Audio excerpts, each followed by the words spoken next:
জোর খাটিয়ে কোনোদিন প্রিয় মানুষকে রাখা যায় না। কোনোদিন কারোর উপর জোর খাটানোটা ভুল। যে কিছু জিনিস আছে জোর না খাটালেই হয় না, তখন দেখবে তুমি তোমার প্রিয়জন বা কাছের মানুষকে কিছু বলছো, সেটা শোনার পর ওরা তোমার কথা এড়িয়ে যাচ্ছে। তখন বুঝে নেবে ওদের কাছে তোমার কোনো মূল্য নেই। তুমি যতই বারণ করো না কেন, তোমার কোনো কথাই তারা আর মূল্য দিবে না।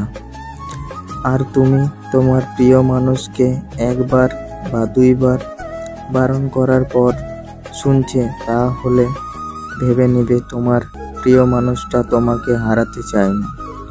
আর যখন দেখবে তোমার প্রিয় মানুষটা বারবার বলার পর ও শুনছে না, তখন তুমি বুঝে নেবে তোমার প্রিয় মানুষটি আর তোমার প্রিয় মানুষ নেই। সে তখন অন্যের প্রিয় মানুষ হয়ে গেছে। তোমার প্রিয় মানুষটি যখন তোমার কোনো কথাই শুনবে না, তোমাকে সব সময় এড়িয়ে যাবে, তখন তোমার সব কথাই তোমার প্রিয় মানুষটির কাছে খারাপ মনে হবে।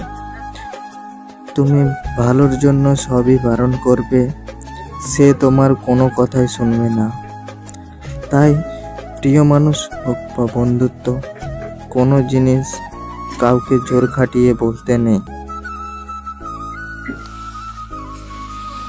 জোর খাটিয়ে বলতে গেলে সেটা নিজের বোকামিই হবে, আর কিছু হবে না।